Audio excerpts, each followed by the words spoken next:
Welcome to Dreamland. This is a pre-recorded, previously broadcast program. Areas in the human experience not easily nor neatly put in a box. Things seen at the edge of vision, awakening a part of the mind as yet not mapped, and yet things every bit as real as the air we breathe but don't see.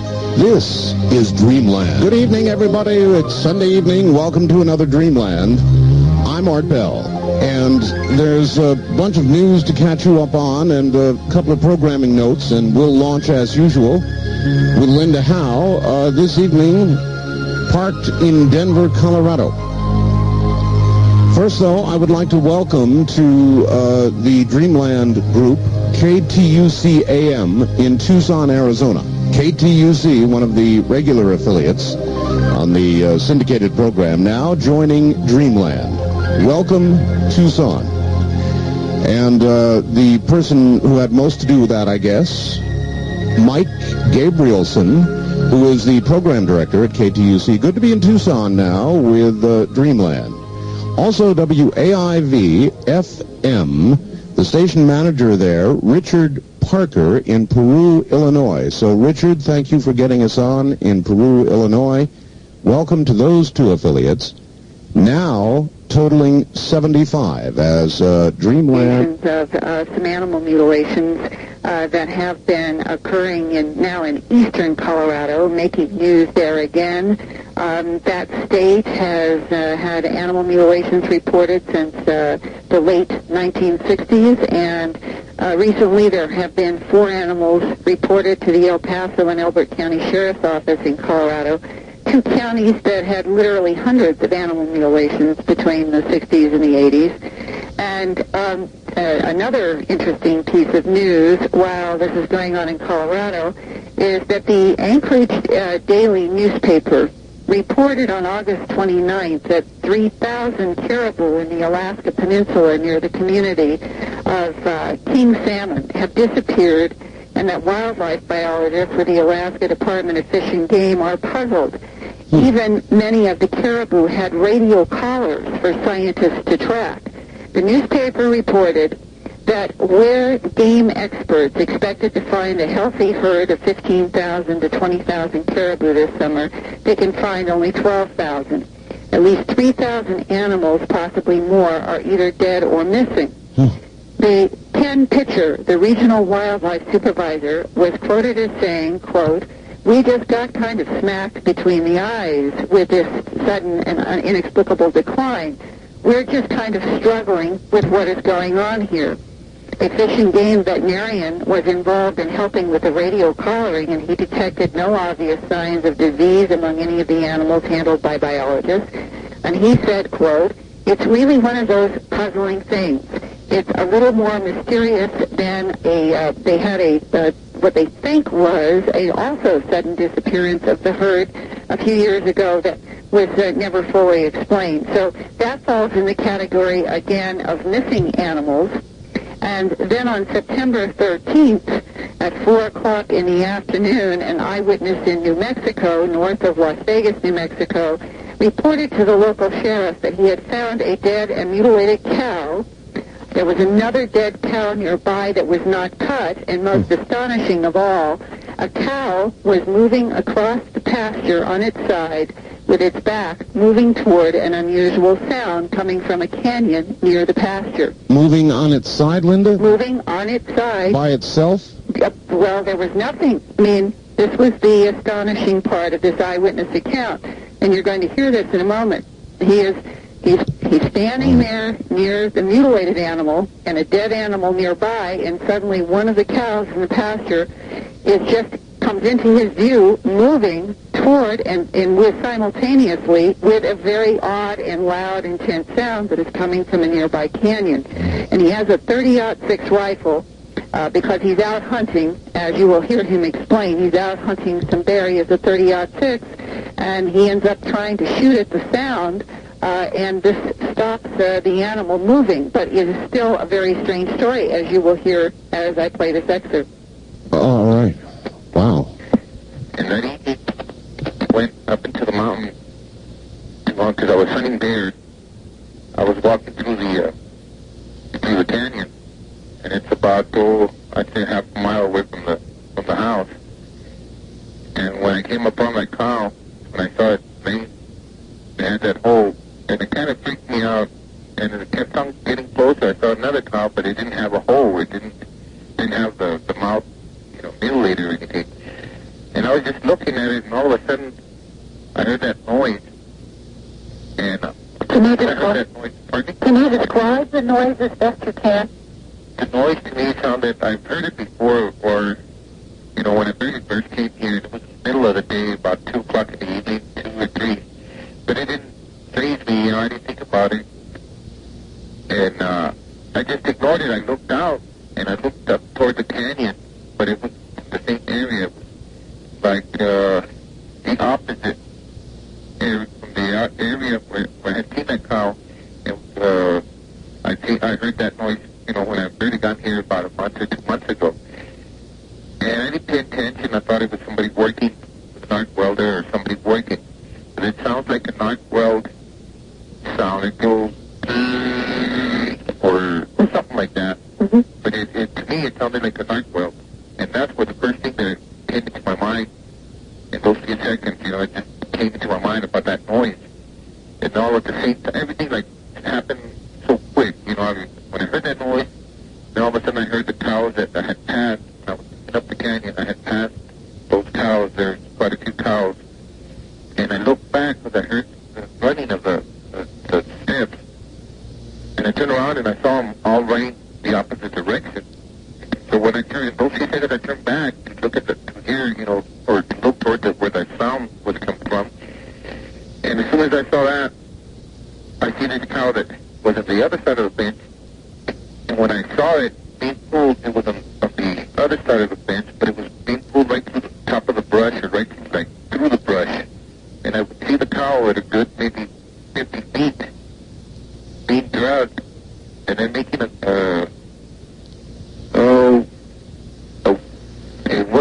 it was like an animal that was being tortured or being how can I say explain it? It wasn't like a regular mowing of a cow, And it was like an animal being tortured. Yeah, it sounded like if it was being heard or it was heard or like it was being tortured or something. Bellowing. Yeah. And now, to get this clear, when you say it's being dragged, do you mean that it's floating off the ground or it's being dragged on the ground? And it's being like just it was being dragged, not in the air, because the cow was able to touch the ground with its feet, but sideways. The cow was going sideways. Okay, now when you say sideways, do you mean that it's back? The back was going towards the sound. And back part of the cow. Okay. Trying to get up, but it couldn't get up. Okay, now what you mean is it's literally lying on the ground, moving sideways. Right. Now, did you see tracks on the ground where that animal had been dragged? There was no tracks. And at that point, he lifted up his .30-06 rifle, he said maybe out of instinct, and shot at the sound, or shot toward the sound, and the sound stopped and the animal stopped moving. Wow. And at that point, this man was upset. And he turned around and he said, he had one thing on his mind, was to get other people out there to take a look at the situation and to call the sheriff. And he ran back to a trailer where he was camped, made the phone calls. He said it took him about 15 minutes to get to the trailer, made the calls to the sheriff and to the other people, ran back, and maybe 30 minutes max had elapsed. And when he got back there, he couldn't believe his eyes that the cow that had been being dragged toward the sound and the other animal that he thought was dead but not cut were gone. They were not there anywhere. And the only animal in the pasture was the first mutilated animal that he came across. To make this even more mysterious is that when some of the sheriffs and these other people got to the scene, they all looked for signs of the animal that was being dragged and for the signs of the other animal and for signs of struggle. And the ground was damp from a recent rain, but as this eyewitness said, it was so strange to him because he had watched this with his own eyes, but they couldn't find evidence of this. It was as if somebody had come along and vacuumed the grass or something, the way he put it, because there should have been some tracks there. We have gotten tissue from the animal that was behind and some other material that we're going to investigate. And in the weeks ahead, I will try to continue to update this story. And for me, particularly, after 15 years of trying to find out what is happening in the animal mutilation mystery and constantly running into what appears to be at least circumstantial links to something non-human, the sound of things like turbines or helicopters, or as he's describing here, this welder's arc torch zoom sound, have been reported in the past, and things have not been seen in the air. And then there are the people who have reported seeing animals going up in beams of light with no sound. Any way you cut it, this is an eyewitness report of something that happened recently that does fall into the category of these unusual animal deaths over the last 30-some years. All right, you talked to the man, Linda. Yeah. How would you judge his credibility? Well, he is a humble carpenter. He does not want he doesn't want anybody to come and, where he is. He's not.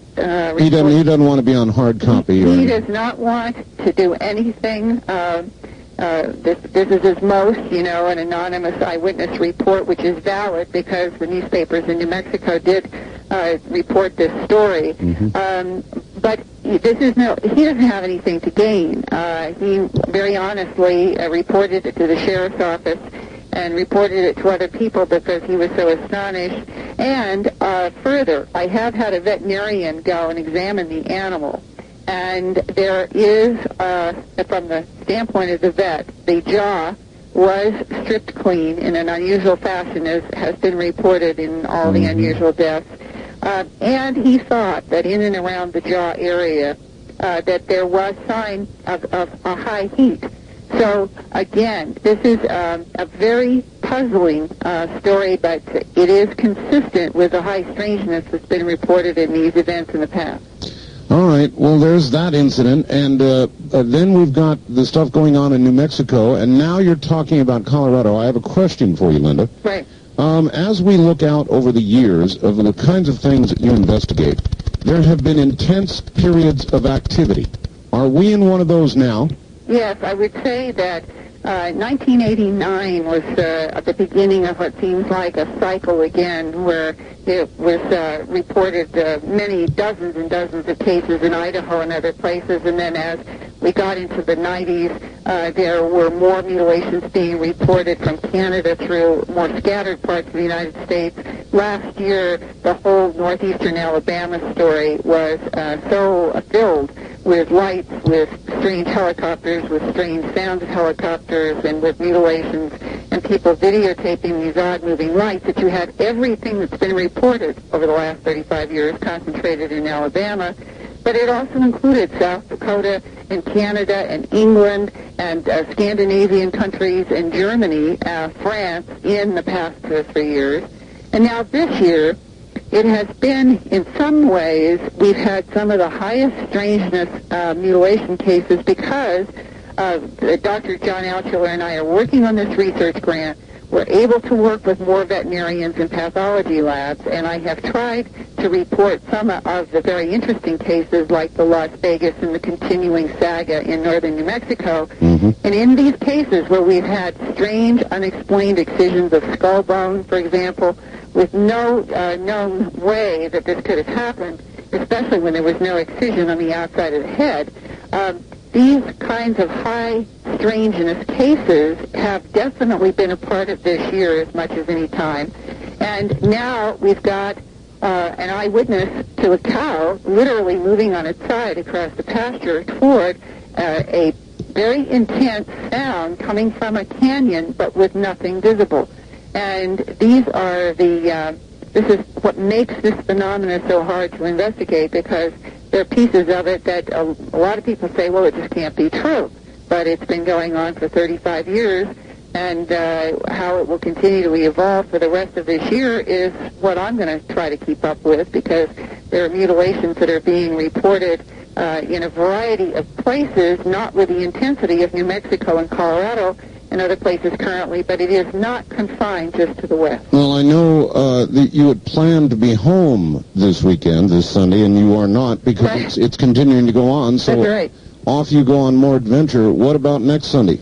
Well, I don't know. Wherever I am, I will try to give you an updated report on the Colorado situation. All right. Boy, what a report. Thank you, Linda. Thank you. Wonderful. Talk to you next Sunday. That is Linda Howe, and she's on the move. This is one of those periods of time of high activity, apparently, and she's on the move throughout the U.S. West, and you just heard fascinating, absolutely fascinating stuff. Dr. Richard Boylan, a practicing clinical and research psychologist, specializing in cases of apparent abductions of humans by aliens, has just published a new book that is rocking the usual placid world of ufology. Why all the fuss? Well, until now, the predominant view of alien abductions has been that they are traumatic affairs that cause people great psychological harm. Not so, says Dr. Boylan. By applying his professional expertise to the more than 100 cases of apparent alien abduction, Dr. Boylan concludes that alien abductions may not be a bad thing for most people. In fact, he's found that 59% of the experiencers achieve a positive attitude toward the encounters after a brief adjustment period. That's almost 6 out of 10. In every case studied, persons who exhibited severe trauma related to UFO events were also found to have experienced human-induced trauma that preceded the abduction experience. Reliving the trauma of the alien abduction through hypnosis triggered the release of earlier traumatic memories.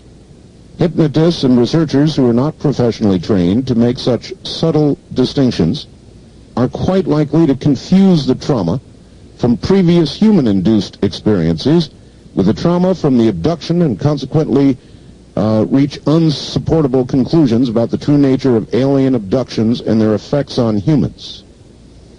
In a moment, we'll connect with Dr. Boylan, taking an exam. Dr. Boylan, are you there? Oh, yes, Art. Hi, and hello to all our listeners out there. It's good to have you back. We interviewed you, I think, long ago, didn't we, in Area 2000, when we were doing that program?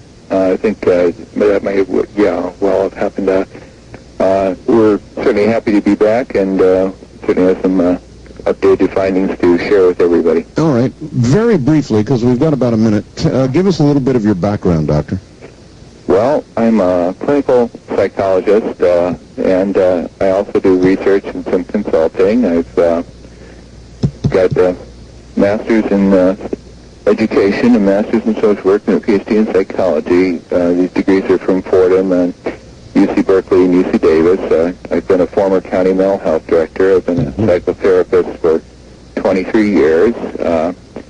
My interest in UFOs stems from 1947 as a little tyke. I was 8 years old when Kenneth Arnold saw his disc over Mount Rainier, Washington State, and then the Roswell crash made the papers. I was a disappointed little tyke when the papers came out the next day and said it was a weather balloon. By the way, and we're about at the bottom of the hour, did you believe the recent "we lied, here's the real truth"? It was a balloon explanation? No, and I'll tell you briefly why. All right. Oh, good. Well, fine. I want to hear that. Hold that explanation. We'll do it right after the break. Okay. And so stay right there. Dr. Richard Boylan is my guest. Close Extraterrestrial Encounters, his book. More in a moment.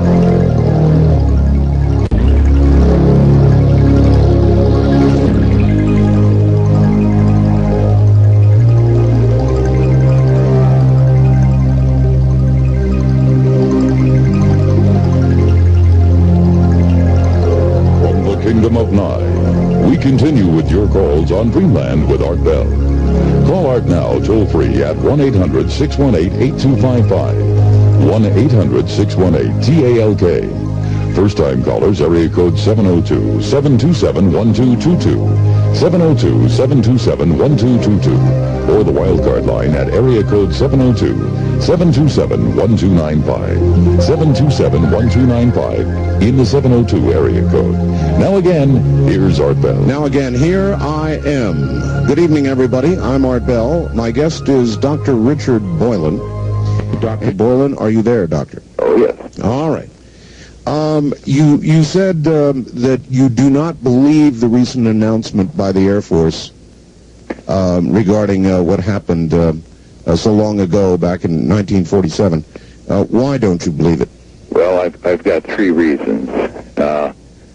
First of all, in 1947, the Army Air Corps Intelligence Office put out a news release on the National Wire Service that they had captured a downed extraterrestrial vehicle and took the vessel and its dead occupants into custody. Next day, they issued a retraction saying it was a weather balloon with a radar target dangling from it that fighter pilots would use for target practice. Right. Well, subsequent to that, 47 years later, the Air Force, a couple Fridays ago, said that they lied the last 47 years.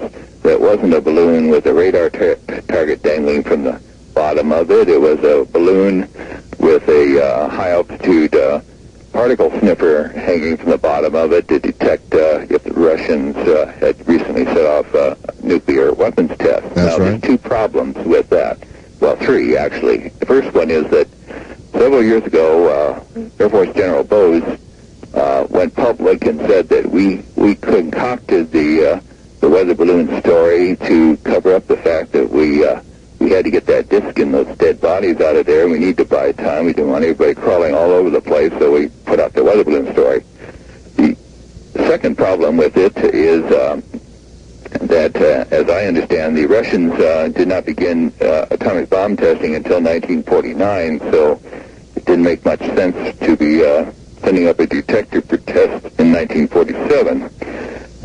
The third reason is that I have been told by a Central Intelligence Agency agent in Sacramento, who also carries Office of Naval Investigation credentials that I've seen personally for myself, who told me that there were two crashes in New Mexico. One, indeed, the Roswell saucer, which they retrieved, and the dead occupants inside, extraterrestrials.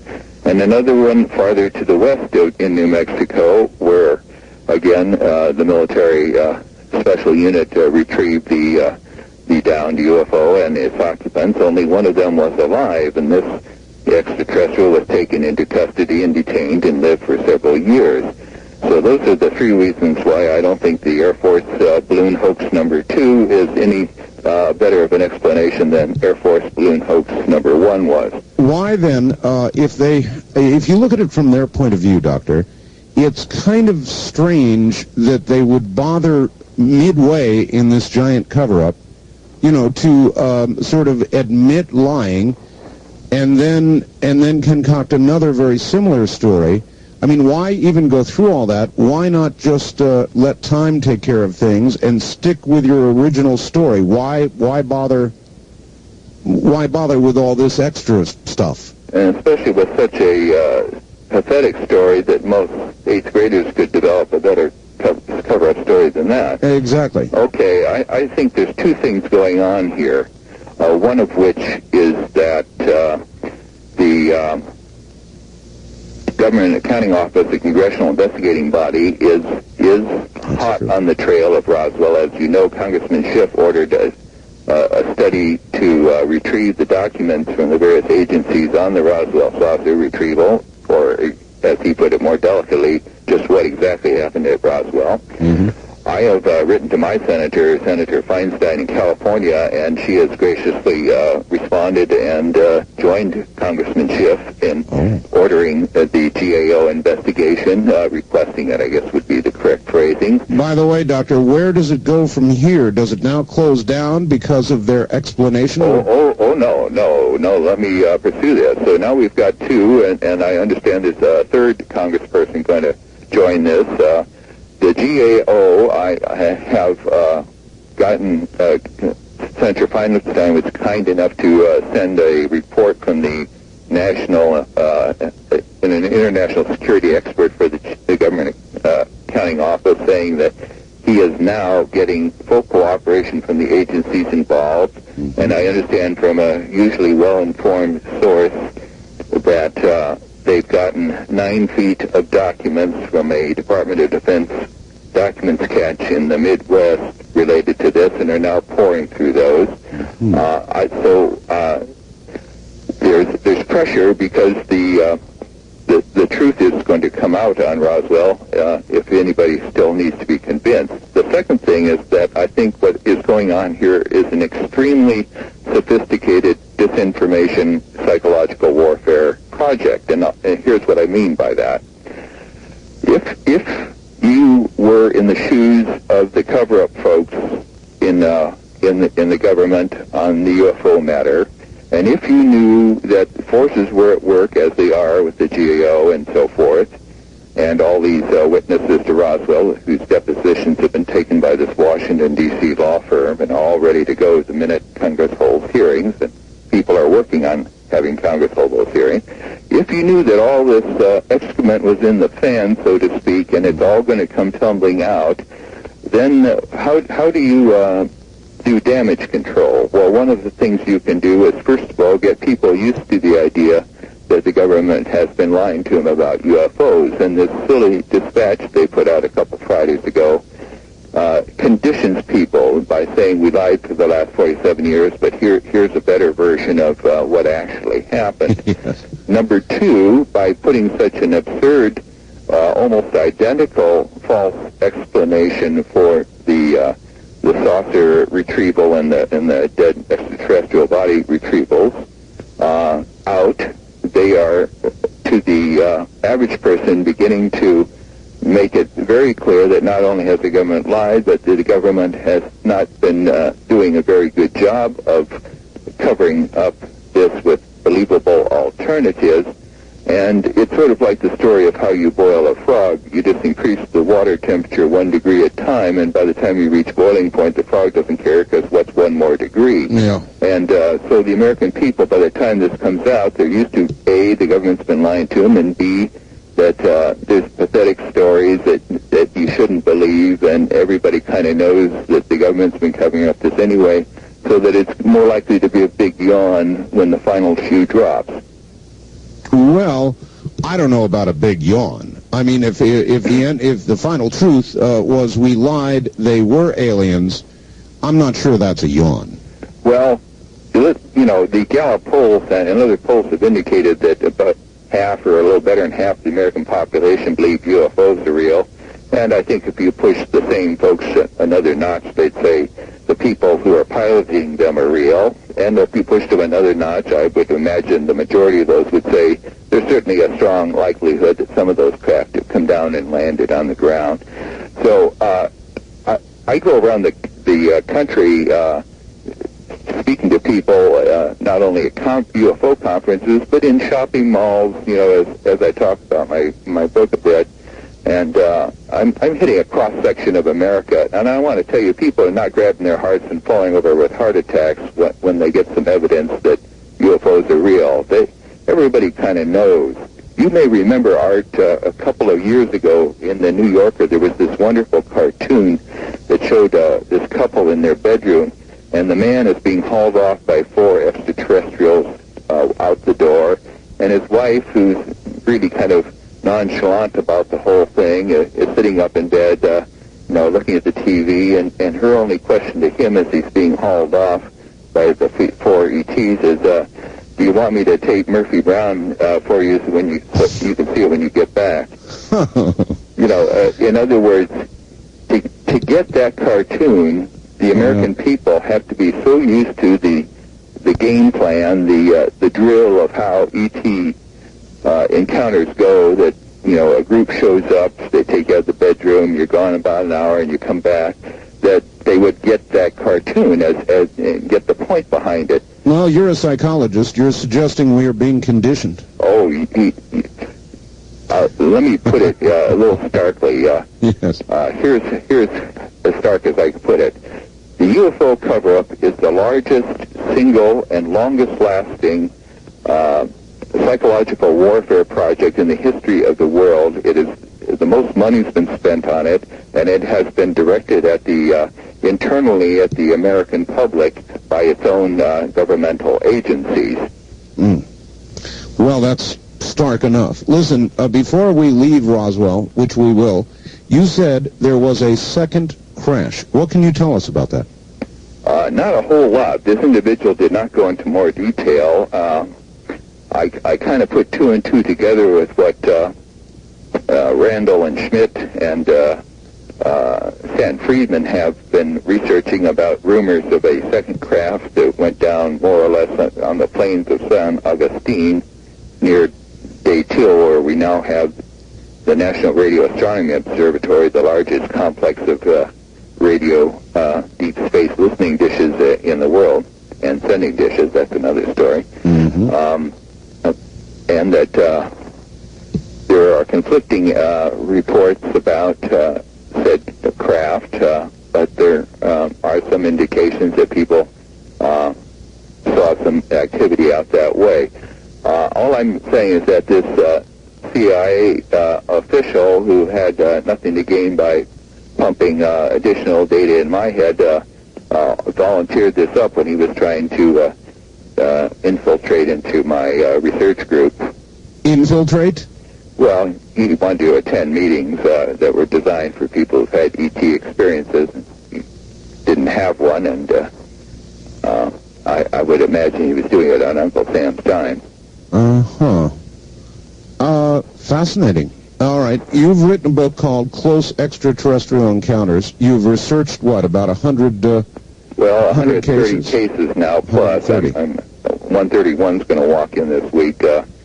And these are ones I've talked to at length, not just quick phone calls or quarter conversations, but... well, you're a very bright guy with very impressive credentials, and so my question, I think, is meaningful. Through all this research, this is sort of a cover statement. Have you concluded absolutely, without question, in your own mind, this is real, we are being visited, they are here, or have been here, or are coming? What have you concluded? Well, to answer that, we have to go to a couple of levels. I'm using in my research the traditional approaches of the behavioral and social sciences, which are to gather a number of cases and look for statistical patterns in them and the causes for those results. And this is inductive research for the technical-minded among you. Obviously screening people for psychological normalcy. I've had some hoaxers come in, very few. I've had some people who are psychologically unbalanced come in, very few. I've had a few who, in my opinion, were sent by military intelligence or intelligence agencies anyway, who were trying to sell me a bill of goods that was palpably false, disinformation. Doctor, I'm curious. It would be very, very important for you to weed out the hoaxers right at the very beginning, or at least during the process, so that you don't end up like a couple of other recent researchers with egg on your face when somebody later comes back and says, guess what? I made it all up. You know the story of John Mack. Yeah, and the Donna Bassett infiltration. I've had a couple of those folks who did that. How do you weed them out? Over time, they expose themselves. Some are obvious. I've been at psychological counseling for 23 years, and I can pretty well spot people who are not in good contact with reality, or seem overly driven with an exotic agenda that doesn't line up with known facts. Mm-hmm. In a few cases, people can, who have some other problems going on in their life can pass a ET experience on and be somewhat hard to detect for a while, because it's hard to tell whether the oddness is coming from the other experiences in their life or from their ET experience. But soon enough they trip themselves up, because their accounts don't line up with what we are now getting to be a fairly clear profile of how ET contacts go. They make up just the wrong kinds of little details and elements, and they kind of give themselves away that their story is of human manufacture and not of actual experience. Of my research sample, if we may say, last time I took a measurement, 89% of the folks were psychologically sound, normal, upstanding people. They include people like a Republican political figure, a business person, somebody who works for the phone company, a housewife, artist, state workers, and people from all cross-sections of life, media journalists, former intelligence officers, former military officers. Gee, I've got to do this. Yeah. The Republican political figure, you can't give us a name, can you? Well, no. People saw me as a professional psychologist, and my confidentiality rules. I understand. I'm sorry, I had to ask. Yeah, well, I do not mean he was elected to office, but he very closely works with political affairs to make certain, shall we say, political initiatives and measures move forward with success towards their conclusion. Ah, yes. That's probably vague enough to be safe. So all cross-sections of life, people who've got everything to lose and nothing to gain from telling the false stories. First of all, they're coming to a psychologist. Some of them have expressed, and all of them probably hold in their heart the fear that, I might just slip a butterfly net over them and haul them off to the mental hospital for telling such tall tales. But they nevertheless courageously tell it as it is. While we're on that subject, that's very interesting, Doctor. I want to ask you this. Number one, what percentage of your colleagues do you think would have somebody perhaps hauled off for telling such a story? Well, that's hard to say. I have some inkling from some of the people I've talked to, for whom I was not the first mental health professional they've talked to. In I would say 8 or 9 cases at least out of the 130 people that talked to another psychologist, psychiatrist, whatever, and got the raised eyebrow or got this fancy explanation about how they were distorting something, that there was actually some trauma of childhood that their mind has twisted around, or is just a dream, or real nervousness and shifting in the chair to where this person got so upset by the uncomfortableness of the therapist that they shut right down and changed the subject. They didn't want to push it any farther. Maybe they felt the next step was going to be the butterfly net. Exactly so. Doctor, I got a letter this week from a physician back in the Midwest, and I won't go into any more detail than that, but he was concerned, came to me, wrote to me, because he has now had 3 people come to him with these experiences, and he's just a regular doctor, physician, and doesn't know what to do. So I thought I would ask you, what should he do? Okay, well, I would suggest he buy my book, and the reason for that is one of the chapters was designed to be especially aimed at therapists, and certain doctors kind of fit in that model, particularly in rural areas where it's not easy to get at a therapist. Chapter 16, Special Counseling for Experiences, talks about kind of an approach that any good professionally trained medical person can probably use with some beneficial help.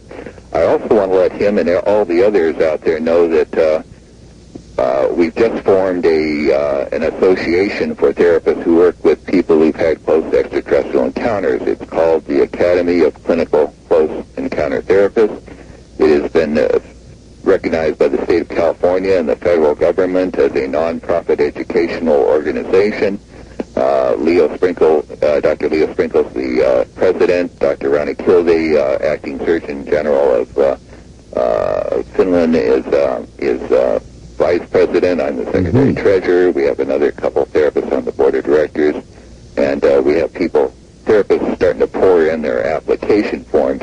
The point of this is to pull together all of these professionals who are sitting out there, psychiatrists, psychologists, mental health specialists, hypnotherapists, social workers, physicians, and others who are sitting in isolation in towns and villages around this country and indeed around the world, scratching their heads, puzzled because this patient comes in and after they trust him, looks around kind of furtively and says, "Doc, you probably won't believe this, but last night there was this individual standing in the corner of my room and all the place was lit up and I went out through the window, and the window didn't even bother to open. The ET and I went right out through the closed window pane glass, and on and on. One of these typical accounts. All of these poor therapists and medical professionals sitting out here in isolation, we need to come together, be there for each other, pool all the information we're getting in one place, and develop and advance the art of how to rapidly and briefly debrief and help people move rapidly through the strangeness and the scariness and the unusualness that they experience to a place of settledness and resolvedness. All right, Doctor, we've got to hold it there. We're at the top of the hour. Stay right there. We'll be back to you. Dr. Richard Boyle is my guest. More in a moment.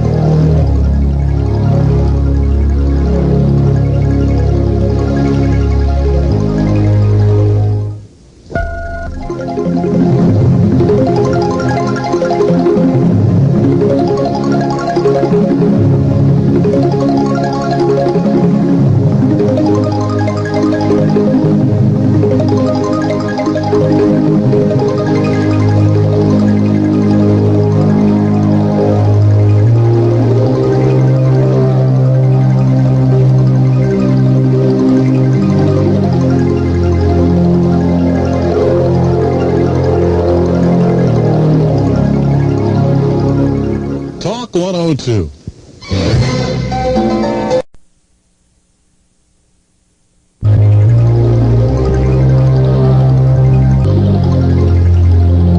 From the Kingdom of Nye, you're hearing Dreamland with Art Bell. This is a pre-recorded, previously broadcast program. 1-800-618-8255. 1-800-618-8255. First-time callers, area code 702-727-1222. Or the wildcard line at 702-727-1295. This is the CBC Radio Network. It is Sunday Evening Means Dreamland. My guest is Dr. Richard J. Boylan, Ph.D. clinical psychologist and author of Close Extraterrestrial Encounters. And that is indeed what we're talking about. We'll get back to him in just a moment. Now to Dr. Richard Boylan. And, Doctor, are you there? Yes, indeed. Good. Of all these 130 now cases that you've studied, is there any case that you would like to take the time to relate to us, to give us some details on one that you find particularly intriguing? Sure, and I think I'll stick with one from one of the people who've chosen to go public in the book so that they already understand that it's okay to talk about their case. One that really kind of strikes me is a fellow who was a very typical kind of a kid living in a rural area, and one day he was outside. There was a kind of a clouds blowing up, and he thought maybe a windstorm or a rainstorm was going to happen. His mother called him to come out and see the beautiful clouds. His brother and his two brothers and his father were in front of the TV set and didn't choose to move and come out there. But he went out with Mother to see the sky, and then things began to get very strange and different. Wind began to swirl. Their dog began to act very erratic. And he noticed a lead-colored cylinder coming down out of the cloud. His mother became frantic at this and called him to come back to her. He, of course, being a curious little boy, kept looking and looking at the cylinder. He noticed mother had a look of dread on her. And all of a sudden, the cylinder came down very close to the ground, and there were four beings which floated up a long hill towards his mother and him. His mother turned to him in a utter state of fright and screamed for him to run, and began to run herself. The beings closed in on her, and she kind of froze up and floated her off behind their garage. He looked to the left and saw a kind of praying mantis type extraterrestrial figure headed towards him with a long head, a moderate torso, long skinny limbs, long fingers, thin, and a gentle appearance with that kind of characteristic crook to the elbow and the arms and wrists and the legs that make people think of sort of the kind of stick figure-ish praying mantis insect, although they're clearly talking about a humanoid extraterrestrial here and not an insect. He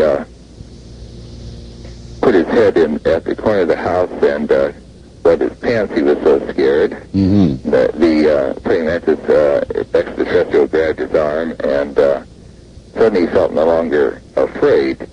The being led him across their yard and down the hill to the spaceship, which had a kind of lead gray appearance, and they got inside the craft, and then were put on a metal table and so forth. It was a kind of examination with a long white metal tube used as a kind of scanning device run across his body. Some other procedures. And after this, there was a injection of some liquid put into his spine, and then a couple other beings came into this internal room in the UFO.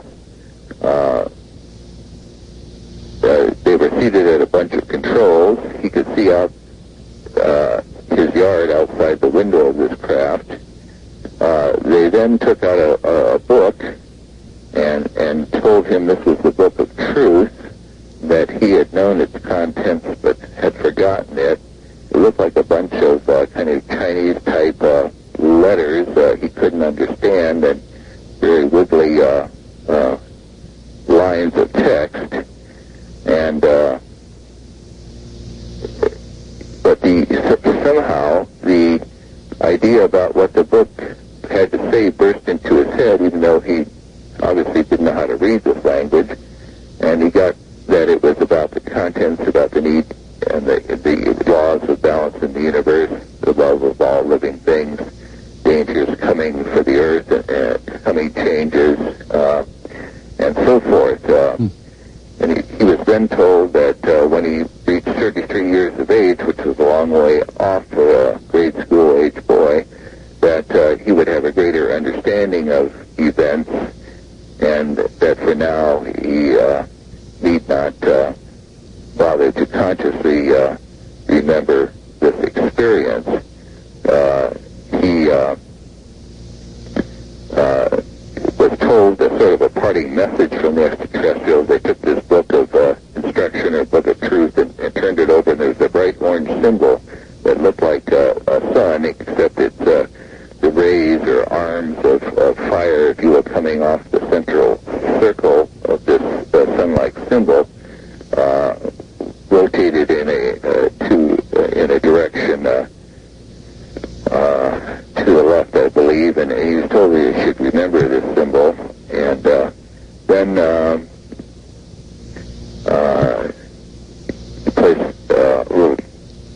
a tool was placed in his ear and squeezed, and he got a stomach reaction, like some energy balance had been shifted in his body, and then he was left out of the craft and out in the fields, and he went home. When he got in there, his entire family, including his mother, were proceeding from the television set, and even though many hours had gone by since the incident, his mother asked him if he had had fun playing the woods, and he said yes, and everybody acted as though nothing had happened, even though he was late for dinner and had an unexplained absence. When he got done coming out of this experience, all that he consciously remembered as a child was these kind of trash canny looking kinds of metallic vehicles coming out of this turbulent sky and clouds, and then walking home late for dinner.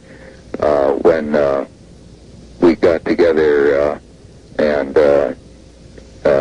used some hypnosis to remove the block of what happened in between, then the rest of the details of this story came tumbling out. Wow. How old is this man now? He is in his mid to late 30s. And what occurred to him at 33? Anything? On his 33rd birthday, nothing happened, but during that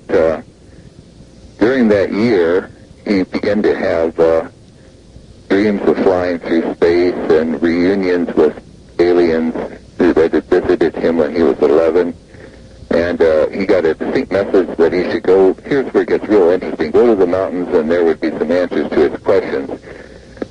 He felt the dream was intriguing but a little silly to drive around in the mountains waiting for something to happen. So he called his older brother, who he'd always been close to, and the older brother told him he had had the same kind of dream, identical dream, the same night.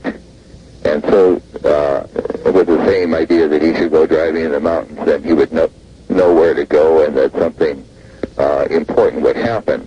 So these two brothers, kind of embarrassed to admit to each other that they felt a strong impulse to act on this message, so they got in a car and went up into the northern Sierra foothills in Northern California, out of Grass Valley, and worked some of the National Forest roads, dirt roads up there, and every time they came to a turn, they kind of instinctively knew which fork they should take, and sometimes it would be one brother and sometimes another to say turn here, but the other one would instantly agree with them, already had that feeling himself. They got to a ridge way up in the mountains with a view of the setting sun, and they got out in a clearing and waited a while there while the sun went down, and then there's some rustling in the bushes, and they were surrounded by a dozen deer all looking straight at us.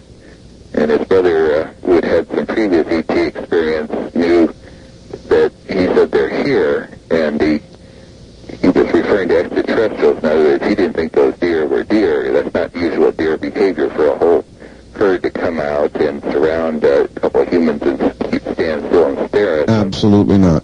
And then they, after that, they went a little farther up in the clearing, and he got in an open space, between a number of tall pine trees, and he began to lift his arms as though he had no control over it, and his body started to float off the ground. Wow. And he asked what was going on, and his brother said, "You're being initiated." His brother had had previous ET contact. They were then surrounded by several beings of 4 feet tall or slightly less size, who were dressed in hooded black robes with hoods over their heads so that their faces were in the shadows. They put their hands on his body, and he immediately was lifted up to the tops of the trees and kind of rotated around up in the air in a kind of a giddy guide, if you will. This was a very straight-laced kind of guy. It's almost like the ETs were telling him, loosen up and kind of go with it. Wow. He was given some telepathic messages about their version of God, the One. He was told they're from a golden planet that's part of a confederation that oversees the spiritual conduct of the universe, and that the Earth's in transition, and that they're coming to bring us, the Earth, into a family of planets when our gradually increased awareness of other intelligent life in the universe has come to a point that we can accept that. And then he's brought down to the ground, and the ETs slipped back into the shadows, and he and his brother got in their car and drove home. So then this is the testimony of not one, but three people? Well, him and his brother. Him and his brother, so two people. Yeah. Wow. I'm sure that you looked carefully at these two. Yeah. How did you judge their credibility to be? Excellent. This fellow is highly respected international businessman. Interestingly enough, has been over to Europe and particularly Russia, and is helping them make the transition to democracy and setting up a free enterprise as opposed to a communist form of economic structure. Since he has some background in that, has seen his destiny as helping Russia. It's sort of like his mission to bring the world community together, his little contribution, and feels very distinctly that this is a direct spin-off of his extraterrestrial encounters and the sense of mission that most experiencers seem to get. Doctor, these messages that the aliens seem to gave in the case of both brothers, seem to be almost godlike. That is to say, addressing us as a race, telling us what lies ahead, what troubles there may be, what Earth needs to do. It's very godlike, isn't it? Well, I wouldn't, Art, with all respect, choose the phrase godlike. It is real parapsychological. It suggests very strongly, and I've talked to a number of experiencers with similar accounts, including people 2 or 3 at a time, multiple witness cases, and it's very clear that, first of all, the extraterrestrials are telepathic. Number 2, that they have some ability at clairvoyance, or perhaps they have some technical devices, maybe even time travel, but one way or the other can see into the future. However, it's a probable future. Nothing set in concrete. Each of us has choices we make, and each choice we make changes the future in one direction or another. That they have some ability, obviously a telekinesis can move things that way. They have a number of abilities that some of the most advanced humans, perhaps Zen monks or yoga practitioners or other practitioners of the mental arts or spiritual disciplines have developed, but are rather rare among average humans, but these are rather commonplace among them, and they use these for the purpose of going around to different planets, in this case Earth, that are at an earlier stage of development, and helping them to make the transition to the awkward stage we're at now, where we're just bright enough to be dangerous to ourselves, that we've stumbled on nuclear power and space travel, and we now have instant global communications and extremely powerful space-based weaponry. We could either move to the 21st century with an increasing mental and spiritual and cultural development to match our high-tech hardware, or we could blow ourselves up. And they would like to see us advance less materialistically, with more mental and spiritual cultural development, more concern for the planet's ecology, more concern for each other, not letting wars of decimation go on, not letting those kind of silent wars of mass famine going on, but come together as a people. They want to meet us, but they want to meet us as one human race, planet Earth, not a bunch of warring duchies and dukedoms and narrow-minded countries. They want to deal with us as earthlings. Your message to everybody in your book, and I guess whenever you talk on the subject, is that their visits here are either friendly or at minimum benign, not threatening, not something to be frightened of. You stick by that? Yes. It's really clear to anybody who stops to think about it that if they were here for conquest, they could have done that a long time ago, and certainly on a military science basis, it would have been smart for them to do it a long time ago. There is, in my view, substantial evidence going back into the archaeological record of extraterrestrial contact. I think many of your viewers are well aware of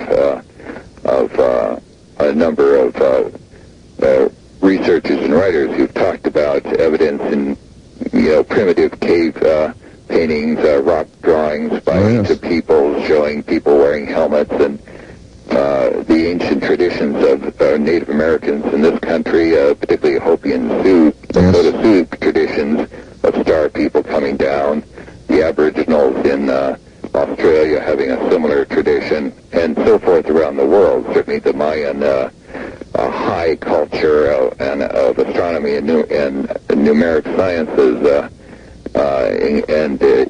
it has a tradition of space beings and space beings to come back and so forth. So it's real clear that if they wanted to wipe us out when we were still at the Stone Age, they could come in and dust us, and for that matter, they could do it today. Right, exactly. So your view then of their presence is one of custodial care and watching over the human race? Well, not so much custodial. What I'm touched by the extraterrestrials in the main, there may be a few renegades here and there, but the vast majority of them are operate in a loosely confederated way, have approached us with a great deal of respect for our intelligence, for our free will, for our right to develop gradually. In the modern era, we've seen a program of gradualistic exposure of their presence. In 1947, we started seeing some saucers. In the 50s, there were reports of UFOs landing, extraterrestrials getting out, walking around. In the 60s, we started having extraterrestrial contacts with humans, Betty and Barney Hill. All right, we're at about a break point here, Doctor. Yeah. The 70s, we started having close encounters. The 80s, we have videotape of them, and now in the 90s, all hell is breaking loose. We have flaps all over the place. Right over Sacramento, where I am, last night there was a slow-moving green light with Doctor, hold it right there for a moment. We'll be right back with Dr. Richard Boylan.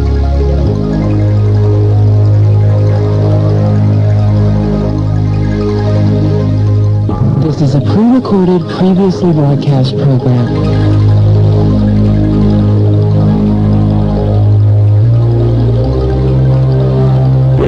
It absolutely is. I'm Art Bell, and this is Dreamland on a Sunday evening. My guest is Dr. Richard Boylan. He is a clinical psychologist with extensive credentials.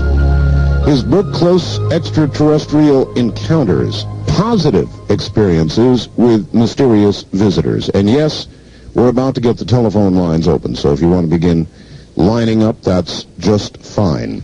Back to Dr. Richard Boylan. Doctor? Good evening, Art. Good evening again, and what I would like to do, if you're up for it, is open the telephone lines. It's not all that frequently these folks get a chance to talk to an expert with your qualifications. Well, that's just fine. So let us do that. Let's see what's out there. On the toll-free line, you are on the air with Dr. Boylan. Hi. Hello there. Yes. Yes, sir. You're on the air. Where are you calling from? San Diego. San Diego, okay. What is your P.O. box in Peru? It's Post Office Box 4755. 4755. That's right. And the zip code? 89041. 89051. No, 41, sir. 41. 41. Yes. Okay. That's all I want. All right, thank you very much for the call. On the first-time caller line, you're on the air with Dr. Boylan. Hello. Okay, well, I'm on the air. Yes, you are. Yeah, hello. Hello. Yes, I had a question for Art Bell. Well, I have a guest here, sir. Do you have a question for my guest? Well, I just wanted to, if you'd repeat that Friday night thing about the new money and the Federal Reserve. All right, but not right now, sir. Sorry about that, Dr. Boylan. They seem to have other things going here. On the wild card line, you're on the air with Dr. Boylan. Hello. Hello, Art. This is Mark Palacedro listening to you on KQMS. In Reading, yes. 1400 in Reading. Yes, sir. I had a question for, is it Dr. Boylan? Yes. Mm-hmm. Well, I noticed that you had talked about some of your patients being in or clients being in the Grass Valley area. Well, taking a ride up there, I've had one of, I don't want to indicate that most of the people I've talked to on this topic have been therapy patients. Most of them have come in under my research project, which is a side effort to report their experiences and let me become more familiar with their story. Well, I guess the point I'm coming to is that you said there's been a lot of sightings in the Sacramento area. Yeah. And, of course, last year and the year before, there were a lot of sightings in the Clear Lake area, and prior to that, Off Point Arena. Well, I find it interesting that all these sightings seem to sort of, centrally located to a lot of those sightings, or at least along the same latitude as Beale Air Force Base, where there has also been an awful lot of activity. Yeah. I've personally seen vehicles that were glowing spherical type craft coming out of that general area within the past 4 months. Now, are you talking about at night? Yes. And usually right around 11:15 at night. What about their glow or their illumination struck you as different than general military aircraft? Well, it was almost like an incandescent bulb floating in the sky rather than a set of landing lights. And this was fairly large, things that appeared to be about 50 feet in diameter. Now, you're talking about light fairly uniformly all the way around the outside skin of this vehicle. Yes, as though the entire skin was lit up. Yeah, or a plasma field just right off the skin. Yes. Yeah, that's similar to what I've seen at Area 51 and at the Northrop Aerospace plant near Lancaster, where the U.S. manufactures its own copycat saucers. I was up at a National Forest fire lookout station with binoculars up by Bowman Lake looking at Beale. Must have been 6 months ago. And I saw several lighted vehicles in the sky hovering near Beale, lit up like Christmas tree with different colored lights and drifting ever so slowly up towards those slightly rising hills to the east of Beale's main tarmac, but hovering there mostly. I don't know if this matches up anything with what you saw. Well, he's gone now, but it certainly sounds similar. The entire vehicle lit up.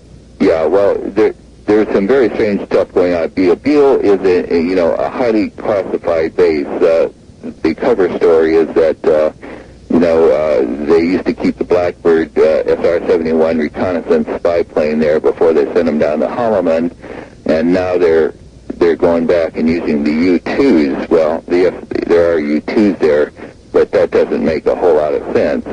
There are strong indications from folks who have seen activity there that the Aurora, the plane that isn't supposed to exist, is being operated out of there, and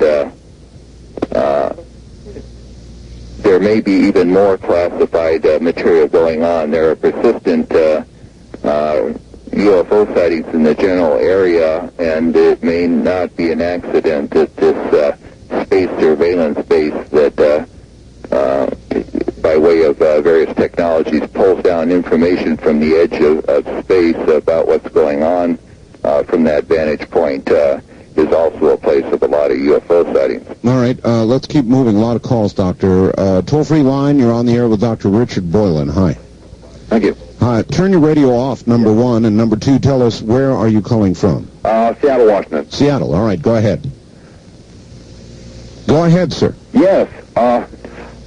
In 7:30 hour, Dr. Boylan, he asked Dr. Boylan a question, I think, are the aliens or the extraterrestrials among us? And then he went into a long explanation of what he was going to classify, but he never answered the question.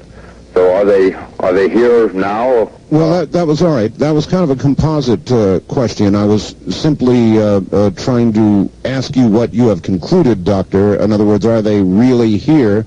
And so let's get specific. Are they here among us on an everyday basis? All I can tell you is from my research and from unimpeachable sources that I am in contact with. That's a little tricky question. There's no doubt that they are here making, in the sense that extraterrestrials are making physical and intense telepathic communication contacts with human beings every day in great numbers. My own personal estimate, based on my work and Robert Durant's research and the Roper poll, which I think it exaggerates the count. I've broken it by a factor of 4 down, but using kind of a composite of those sources, I've estimated that there are 3,000 extraterrestrial contacts a day going on in the United States alone. Per day? Per day, and certainly the rest of the world is having its own fair share as well. Now, in addition to, not all of these are physical showing up where a person is pulled to the side of the road and gets out of the car and meets an individual, or somebody pops up in their bedroom. Some of these are mental contacts where intense amounts of information are dumped in their head during telepathic communications, often during the night hours. Now, in addition to this, there are extraterrestrials who repeated reports use cloaking, or to put it more specifically, disguise their appearance by a kind of mind projection of a visualization of themselves as a rather ordinary-looking human being, so that when they walk by you, what you see is an ordinary fellow human being dressed conventionally walking by you, but it's actually an extraterrestrial who is convincing your mind that you're seeing a human instead of E.T.'s actual more odd appearance. All right, well, I think that addresses the question. In the little poop sheet they sent along with your book ad here, it says, the Secretary General of the UN has asked all nations to recognize the reality of UFOs. What did he say, and when did he say that? Well,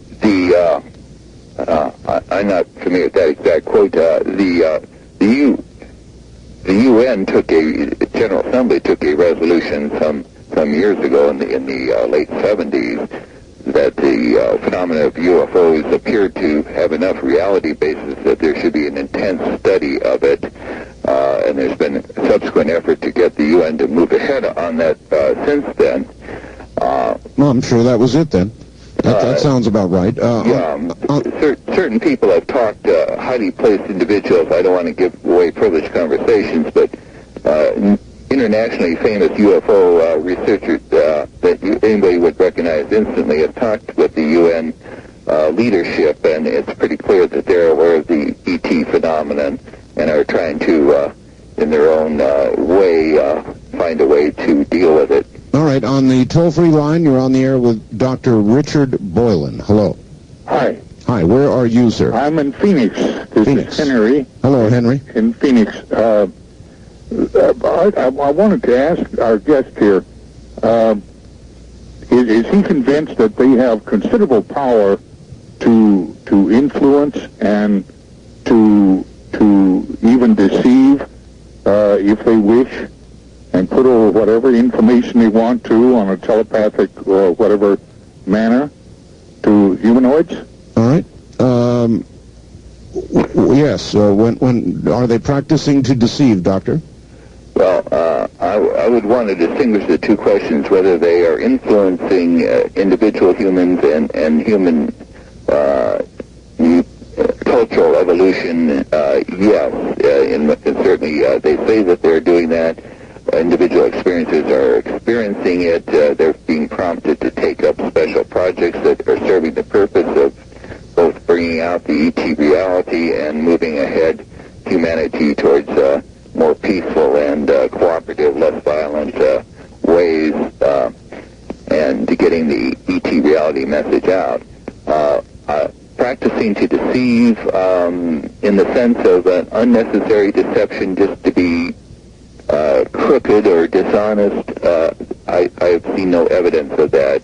If by deception we're saying that the ETs at times find it useful or necessary, for example, when they're visiting a small child, to create a visualization in the child's mind that the individual in their bedroom is the Easter Bunny or Casper the Friendly Ghost, or some such, or maybe even a familiar family figure, then if that's deception, then they're doing that, but it's well intended to reduce the shock. Or doctor, deception in order to cloak their the reality of their presence. Yes, well, they certainly can do invisibility technology at both the individual and at the craft level. In fact, that's part of what bedevils our military, is that they have no defense against the extraterrestrials. The extraterrestrials can cross into any base. They can walk through walls into a room. Security means nothing to them. They can take on the appearance of a highly placed Air Force colonel and walk in, and everybody salutes them. And well, then how could the military service then not regard them as a severe national security threat? They do indeed exactly that.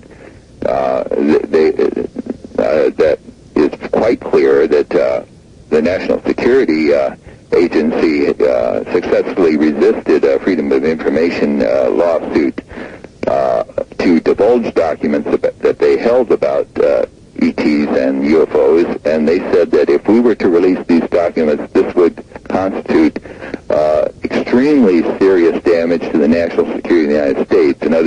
That's code language for this stuff's above top secret. Well, when they closed Project Blue Book, I believe the statement was these, whatever they are, pose no threat to national security. Well, they pose no threat to the well-being of the United States, in the sense that these are not hostile invaders. When we talk about national security, I was using it in the sense of the military and intelligence establishment, which is used to being in charge of the running of the affairs of the United States and of the world, being vested by a higher culture and technology that can run circles around them. Well, then do you think their statement then meant no threat to the security of the social structure of the United States or the people of the United States? Right. There is no danger there. In fact, the gradualism, the last 47 years, the ETs have very slowly and laboriously, gradually gotten us used to the idea that they're here, that they make contact, what they're about, what they look like, what their communications are, that they're about ecological and social balance, respect for individual gradual understanding, the friendly invitation of us to join the larger community of intelligent civilizations out there, if only we'd adopt a little better manners.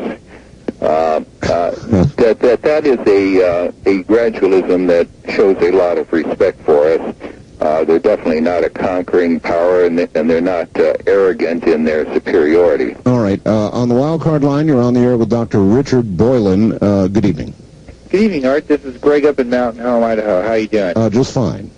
I was just wondering, now he's talking about these visitors as extraterrestrial, but how about if they were, what's his opinion as far as maybe transdimensional? Yeah, it's a good question, Doctor. Extraterrestrial, transdimensional, visitors from time, what's most likely, or is it a combination thereof? Well, I prefer the term extraterrestrial because we have the best evidence for that. The ETs have said that they're from other planets. They've shown a number of experiencers when either in mental communications where they find the individual in their car or their bedroom or wherever, or on board craft. They've shown them their home planet, in one case a golden-looking place, another place a desert kind of planet. They've shown their home star system, in one case, one ray said to one experiencer that we come from 4 light years away. That's certainly not the only place they're coming from. So it's pretty clear that the ETs see themselves as coming from different star systems.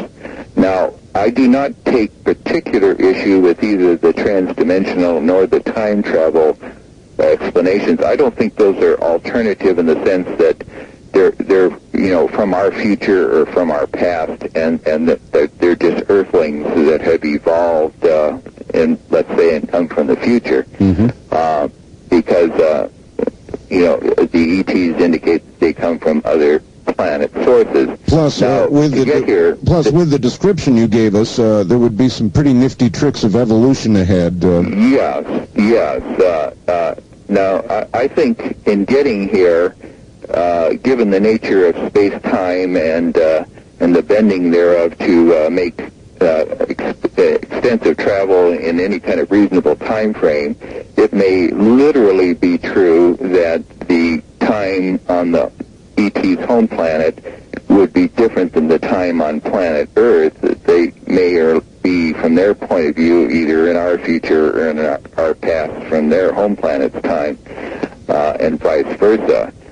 Also, I'm no expert on quantum physics or astrophysics, but the little bit I've read, and particularly as applied to these issues, suggests that almost any substantial jump across space is going to require sufficient bending of, so to speak, of the space-time continuum to jump that across. it's going to involve more than the standard 4 dimensions we're used to anyway. So the short answer is I think the correct answer may well be all of the above, that they're extraterrestrial, that their time is not our time, and that to get here they had to jump dimensions. Oh, good. All right. On the toll-free line, you're on the air with Dr. Richard Boylan. Where are you calling from, please? I'm calling from Seattle, and Yes, sir. I've come into the program somewhat late, but I thought I would call to amplify just a bit what you're talking about there. I call because I am the relatively new director of the National UFO Reporting Hotline based in Seattle.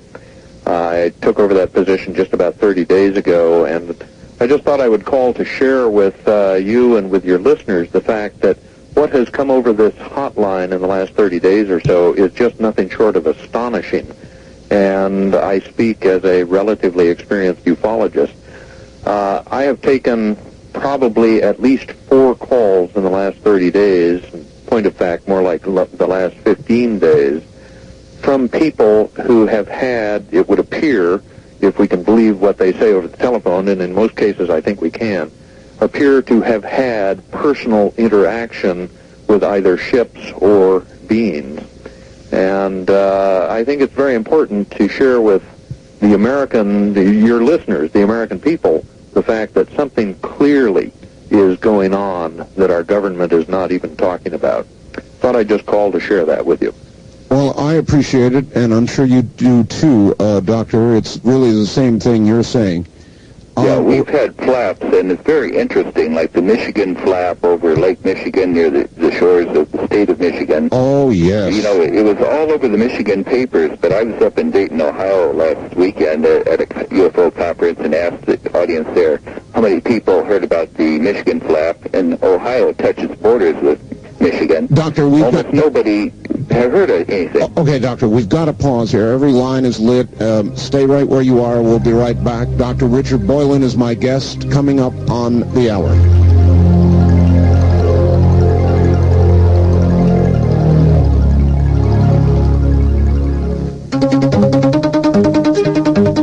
Valueline. Savings. Valueline. Big savings. Valueline. Save 50% and above on great products and more from a variety of Central Illinois businesses. But there's more. Oh, really? Valueline has moved. What? That's right. Valueline. Now 6 days a week.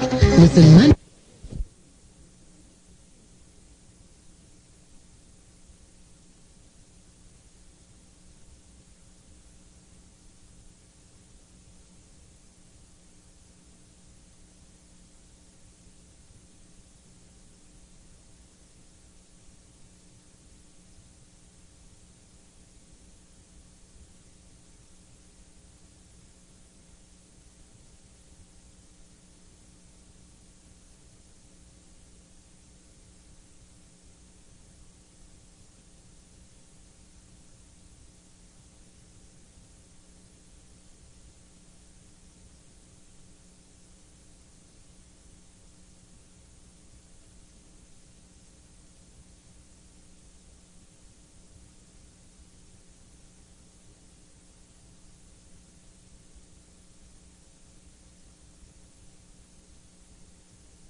and, of course, one world political order and then one world government. Well, first part of the question about the technologies being used to deceive us, there's no question that the at least elements within the United States, I'm not sure the government that the Congress and the President are in control of is involved totally here. It seems to be compartmented off in some very black operations, but somebody who will not let the National Security Council know who they are, has retrieved the saucers, is keeping them, is using the technology, we know, because another part of that same 92 trip, Art, that we talked about in my Area 51 sightings, I saw the place where those craft are made. I saw the self-same craft in very brief operational test flights at 3 in the morning above the Northrop secret aerospace facility, a factory buried in the Tehachapi Mountains, northwest of Lancaster, California. I saw 4 craft there rise up off a pad above the Northrop facility and reach brief altitude and take about a mile loop and come back, and they were the same color, the same glow, and this time I was closer to them. There was no mountain range in the way, and I saw that when they landed and the glow came off the skin of the craft, that it went back to a metallic kind of aluminum color, and I could see little backlit portholes in the side of the craft. So it's very clear that this is a technology that elements within the aerospace industry and military intelligence have acquired and mastered to some degree. Now, whether this is being used to deceive us, I think the agenda appears to be in the overt world to rapidly advance our military advantage over the rest of the world by stealth and anti-gravitational and propulsion technologies that jump well ahead of where we would have been just by guess and by gosh. Okay, well, that would certainly do it. The establishment, in other words, you don't lean toward the New World Order? Yeah. No, I don't think that. I think there is a dark side that would like to use this technology to gain leverage and power. I don't know that they're so much interested in a New World Order as being the fattest cats on the block. Okay, well, that's always been our game. First-time caller line, you're on the air with Dr. Richard Boylan. Hi. Well, hello to you both. This is Mike calling from Kapa'a, listening to 830 KHVH here in the island. Oh, wonderful. I just wanted to say to Dr. Boylan, I agree with a lot of what he said. I've been in contact myself with an extraterrestrial energy for about 1.5 years, and some of the things that Dr. Boylan has said, he verifies with me, although he does say that there is another scenario that's very possible, and that one you've just alluded to slightly, but to take it a step further, those men, primarily the men of money and oil, the men of power and greed, who see a future where they could be in control, in cahoots, if you will, with a dark force or a barbaric race of ETs who haven't yet manifested themselves because they're a little bit at bay, because the benign ETs, the ones that I'm in contact with, are here, and they're kind of watching for it. But they're afraid that we are not going to grow up and make the jump necessary to get rid of the paradigms of money and theology and politics that control us. And if that's the fact, they will withdraw, because if we can't grow up and take care of our own planet ourselves and throw off these men who will control us and keep us in fear, they're going to stand back and say, we will not keep you people on the plantation where we are your caretakers. All right. Thank you. Doctor, why is it unreasonable to presuppose, after all, for every force on Earth that has the power to do great good, from atomic energy on, there are uses that are beneficial, and as in cancer research or treatment, and uses that are horrible, as in dropping bombs and killing millions? Why shouldn't we presuppose that ETs, particularly if there are many races, are probably both good and bad?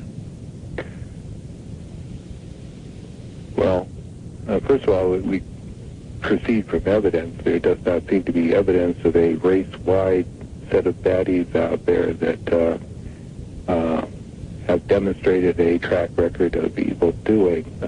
I don't find any other professionals that are researching this who find it either. What there does appear to be is some limited evidence of a few baddies, and a few bad apples in the barrel among ETs as there are among humans. All right, we'll have to pause there. We're at the bottom of the hour. Hold on. We'll be right back. Dr. Richard Boylan, that's Boylan, is my guest. We'll be right back. Had only one wage earner. That allowed the wife to devote full-time care for the family. They could still own their own home, buy a new car every couple of years, take a nice vacation every summer, put a couple of kids through college, and look forward to carefree retirement. That year was 1966, only 30 years ago. What happened?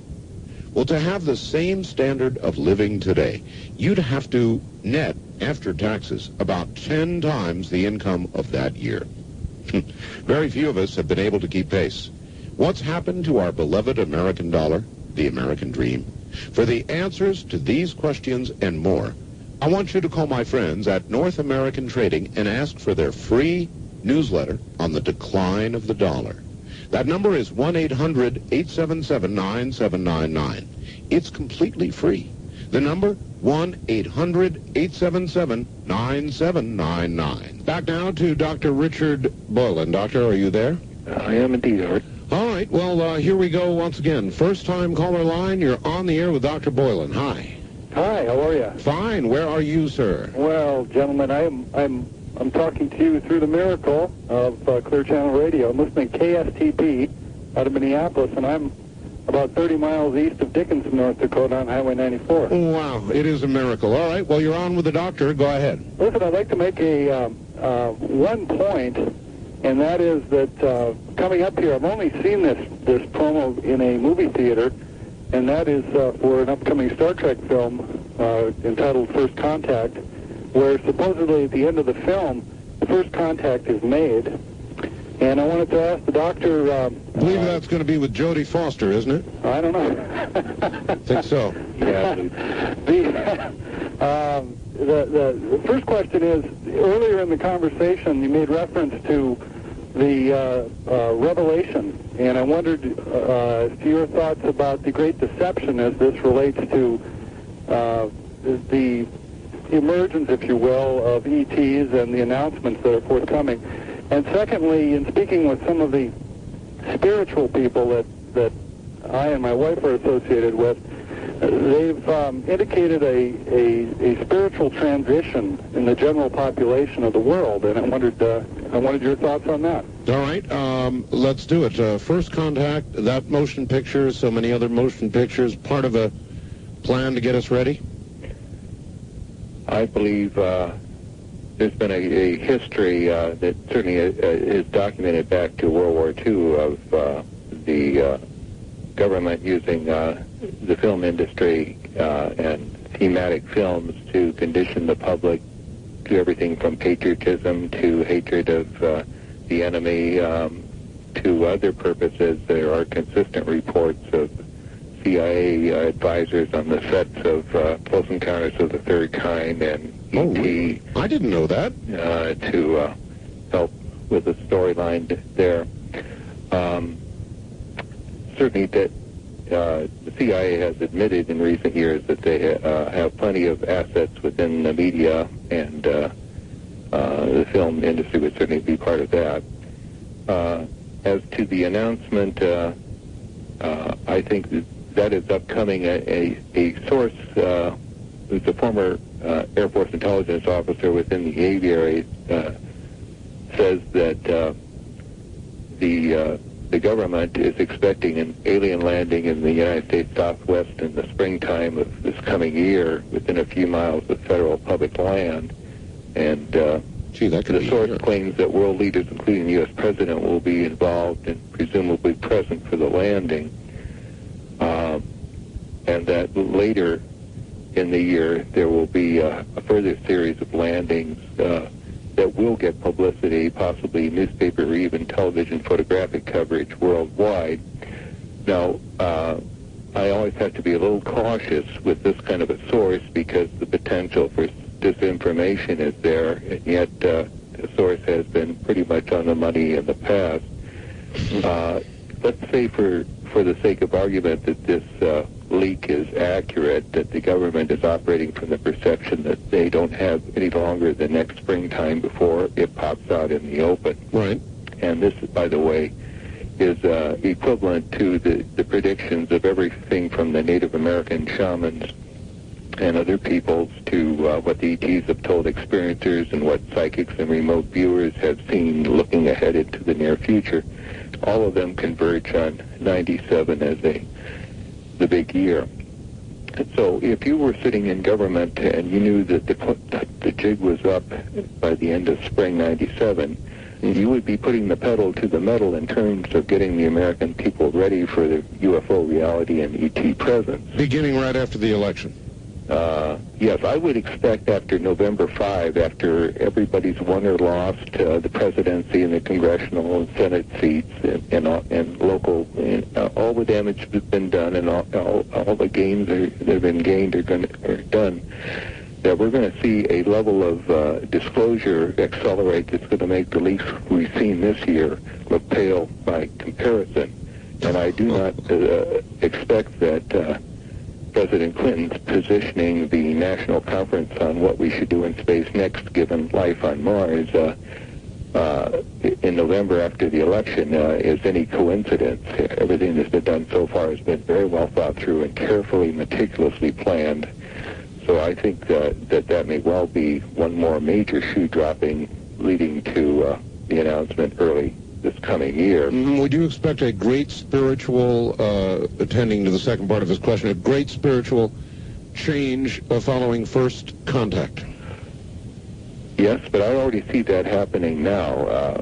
I noticed with all the people who attended the Star Knowledge Conference on the reservation in June that there was certainly more of an attending to the spiritual and metaphysical implications of contact with beings from outer space, our own coming to our own fullness of awareness of psychic powers, telepathic unity, our common origin as conscious, intelligent, evolved creatures, our familyhood across space, all of this sort of spiritual growth and awareness I see permeating the UFO community more and more as I go around to conferences and talk to people. And I think that what has been true for those who have taken the time to focus on UFO information will turn true for the general public as they, too, become exposed to UFO reality by the public media treatment of it in the near future. All right. East of the Rockies, you're on the air with Dr. Boylan. Where are you calling from, please? Yes, Bert, I'm calling from Ohio, listening to WMAN in Mansfield. Yes, sir. Yeah, okay. My question, I have two quick questions for your guest. The first one is, are the ETs warning of nuclear explosions and Earth shifting on its axis? Okay. There, a number of experiencers have been shown scenarios, telepathically shown scenarios of the future. In some of these scenarios, nuclear explosions going off have been featured. Now, what is unclear to this researcher anyway is whether the ETs are showing them the absolute future, that by golly, that's what's ahead for us, or whether they're showing them the probabilistic future. In other words, if you guys don't clean up your act and start treating each other better, that's what's going to happen. It's not terribly clear which of those is the case. As far as pole shift, I've not seen that specifically shown experiencers in these future forecasts by the ETs, but certainly major geophysical calamities, shakings, land subsidence. It's not clear whether that might be associated with a pole shift or not, so I can't give you a definitive answer on that second part. Okay. At what point in time do you think we'll see a widespread alien presence on Earth? Widespread is a relative term. Right now, there's a number of ETs on Earth every day. I estimate that there are 3,000 ET close encounters with humans, personal face-to-face daily. And probably that's a conservative number.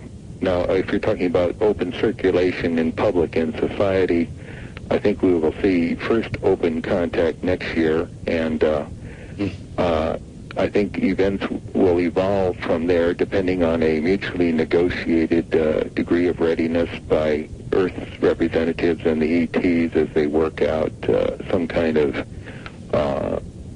safe haven for the ETs to land at and to continue to communicate. And as people get more used to them, I think we'll see a natural evolution of people saying, hey, you guys are welcome over in our community, and here's a place where you can feel safe, and it'll spread out. Sounds a lot like the work of CSETI. Well, CSETI has started the ball rolling by, sending out the hand of hospitality by way of light signals and mental telepathic outreach, to which the ETs have responded by near-craft flybys. Getting on the ground and face-to-face, maybe handshake-to-handshake, is the next logical evolution of that, and I think we will see the opening salvos of that next year. All right. West of the Rockies, you're on the air with Dr. Richard Boylan. Hello. Hi. How are you? Fine. Where are you? I'm calling from Edmonton, Alberta. Canada. Good. Okay. I get you on Chroma. I have a shortwave and has strong AM reception. Yes, sir. I just want to give a little bit of background for my question. First of all, as you know, Canada and the United States are the world's largest trading partners. They're NORAD partners. They liberated Europe together, and they're probably the countries that work the most closely in the world. So I'm wondering, with all these frequencies they're talking about being emitted from various places, do you think that Canada and the U.S. would simply share it between themselves, or would they share it with some of the other allies? And also, Canada and the United States cooperated quite heavily in the space program, but now they're talking about bringing in Japan, the European Union, and Russia, and having 5 of the major powers working together. Right. And I'm wondering what direction you think they're going to take with this. And lastly, is there any strategic advantage to the North Magnetic Pole being in Canada, and does that have any effect on things? All right. Canadian-oriented questions. Doctor? Yeah. Well, as far as sharing, yes, the U.S. and Canada are strong partners. I would think the U.S.-UK is almost as tight a bond. But clearly, the sharing of UFO information has gone already beyond that with the USSR, now Russia, and France and Italy and other NATO partners. And that will continue and escalate as things break out in the open. There's already a worldwide network among the industrialized nations of a joint policy among the intelligence communities, etc., of shared UFO information and enforcement of adequate cover-up. In terms of cooperation, I think we're going to see a breakout well beyond the U.S. As the global aspects of the ET presence become known. It'll be quite clear that the only appropriate response to the ET ambassadors is going to be a group that can speak for Earth and not just make it an American event. And I think we will see a demand by all the countries of the world that a worldwide representative group engage the ETs in dialogue. Doctor, you haven't plugged your books, and I'm going to make you do it. Okay. You've got 2 books, Extraterrestrial... Well, I've actually got another one out now. Well, 3 books, and this is old info. Extraterrestrial Contact and Human Responses. Yeah, that's really 92. Out of print now, superseded by my newest book. Close Extraterrestrial Encounters is mainly about my research with ET encounters and what the ETs have done and said with people. The newest book is called Labored Journey to the Stars. That's just out this year and available from me. And if I may, Art, just give a phone number. People, you may. People want to get either that book or Close Extraterrestrial Encounters, Labored Journey to the Stars, or Close Extraterrestrial Encounters. You can call for an order at area 916-455-0120. And we'll be happy to... Is there any particular hour that people should call? Well, at Pacific time, if I'm tied up, we'll get back to you with... So this number is coming to you? Yes, it's coming to my office, and I can fulfill those orders. Okay, it's area code 916-455-0120. Do you ever autograph books for If people want to, I can certainly do that. That's not an extra. All right. First-time caller line. You're on the air with Dr. Richard Boylan. Hi. Hello, Art. This is Bob up in Como Country, Seattle. Hi, Bob. Hi. I have a question and a suggestion. Suggestion first. Have you gotten around to having your parts tested for superconductivity themselves? Well, that's what. Oh, yes, they're working on that now. Okay, because along the lines of Dr. Hoagland's and all the arrows, sir, of the research thus far points towards superconductivity. If that helps you, almost every scientist has said that. Right. I was just wondering if you have been being tested, and if you'll update us on that. I'm doing the best I can. I'm sure you are. You're doing a great show tonight, by the way. Thank you. Another question for the doctor is if these parts have been released as part of a disinformation type of campaign, wouldn't that imply that they are obsolete already and that they're not a danger to anybody? But in opposition to that, what about, was it Major Dames that said that they were from the future, possibly? Yes. Yes, and let's form a question from that. That was said to me, that these parts could be part of something that came from another time frame or even dimension, our future.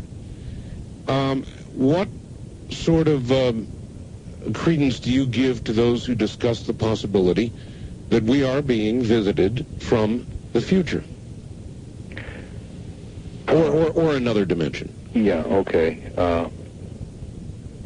Well, first of all, it was a part of disinformation. It's hard to know. Anything that's put out in the public has probably already been superseded by black budget research and development. I would probably agree with the caller on that. As for the parts, if they are authentic and if they are off-planet in origin, coming from the future, from another dimension, people always raise the question about whether the extraterrestrials are merely from other star systems or whether they're from another time, the future or the past, and have time jumped, or whether they are from other dimensions. Sure. My answer tends to be all of the above, at least in a minimalist sense. Clearly, the ETs have told us repeatedly and shown that they are from other star systems. To get here from other star systems involves exceeding the speed of light, and clearly is transdimensional travel. So at least in that minimalist sense, they are from other dimensions. Given the fact that time is not a standard across the galaxy, but is contingent on the space-time fabric, it's almost guaranteed that the time the ETs are operating from in their home planet and the time we're operating from are not one and the same, and that therefore, almost by definition, they have to be from at least partially in our future or past, and simultaneity would be very difficult to accomplish. All right, very quickly, time for one last, I think. Wildcard line, you're on the air with Dr. Richard Boylan. Good evening, Art. Richard, say, I'm in Pocatello, Handelsbob, and we are listening to KVEG. Following up on this idea about disinformation, I mean, I understand it's possible, and of course you don't hear much about it anymore, but 20 years ago the government was experimenting around with high power pulsed CO2 lasers, and it is possible to create, with known technology, to create these crop circles and things using infrared radiation at the very high power levels from space. And of course, what this woman said brought that into mind. It would occur probably in a few milliseconds, and you might see some ionization occur overhead as it came through the ionized layers. But to what end? I mean, as you look, Brzezinski's book, Between Two Ages, it talks about, the East and the West uniting in the ecological battle. All right, sir, I'm afraid we're going to have to hold it there. I appreciate the question. It really concerns crop circles. And, of course, Linda had an incredible piece at the beginning about regarding the videotape and the formation of a crop circle in about a second. They've got that on videotape, Doctor. Any comments on crop circles and the possibility of origin? Well, obviously, whoever's laying down the crop circles is using extreme high technology. I could imagine that the U.S. may have back-engineered that technology to a level to affect crops from space, but I cannot imagine the U.S. military using the very subtle and spiritual gifts and uplifting messages that appear to be embedded both physically and mentally in the crop circles. That is just not the military mind at work. It appears to be the artistry and high intelligence of a highly developed civilization and not a government issue. Pre-contact communication. That's my best read on it. Doctor, it has been an absolute pleasure, and as I said earlier, it's been one heavy show. My friend, thank you, and we will have you back on again. I always enjoy it, Art, and thank you for wonderful hosting here. Take care. Dr. Richard Boylan. Boy, time goes quickly, doesn't it? If you would like a copy of this particular program, and I'll bet you do, you can get it by calling 1-800-917-4278, beginning right now. That's this evening's Dreamland at 1-800-917-4278. I'm Art Bell from the High Desert. Good night. This has been Dreamland, a program dedicated to an examination of areas in the human experience not easily nor neatly put in a box. Things seen at the edge of vision, awakening a part of the mind as yet not mapped. Yet things every bit as real as the air we breathe but don't see. Please join us again next week at this time for Dreamland.